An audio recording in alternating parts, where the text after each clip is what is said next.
Hey, Year 5! And this week in your SPaG work, you're going to be looking at colons and semicolons. Now, we've briefly talked about this previously in some writing videos where it was part of your success criteria, but this week we're going to be going into more detail with it. So we'll start with colons. Colons are two dots on top of each other, as you can see in the example here, and they're used for three reasons. Now, firstly, they're most often used before giving a list or giving examples, so multiple examples of things. Some examples of these include, you will need to bring 3 things to the party, colon, some food, something to drink, and a small gift for the host. So in that example, you can see they've given 3 examples of things that you need to bring to the party.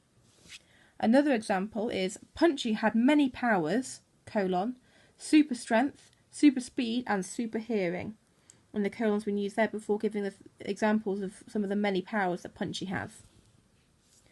Another use of colons is before giving a quote, so something that someone is saying. So for example, in scene 5, Romeo states, colon, Juliet, I love you. Another example is Mudskipper Mick had this to say, colon, I hate hugs, even from a policeman. So what's the key giveaway for colons that are used to give a quote is the fact that they normally come before speech marks. They're also used to explain something. So this is similar to when they're giving examples, except that it's normally giving just one example. So for example, I'm going to tell you what I'm going to do, colon, I'm going to quit. So that person is there giving one example of what they're going to do. Another example is, I was put upon this planet for one reason, colon, to defeat alien bugs. So you're explaining there what was the one reason that they were put on the planet for.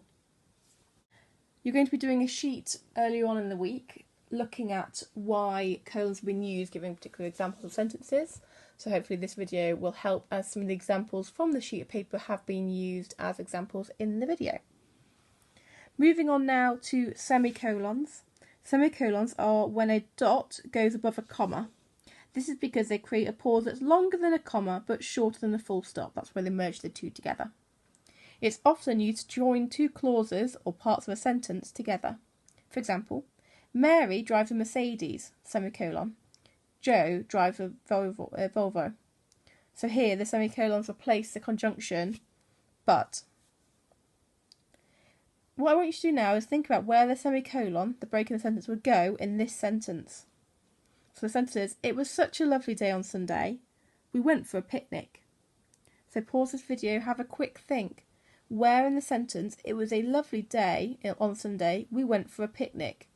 Do you think you could break it up with a semicolon and a pause? So pause the video and then we'll go over it in just a moment. Welcome back.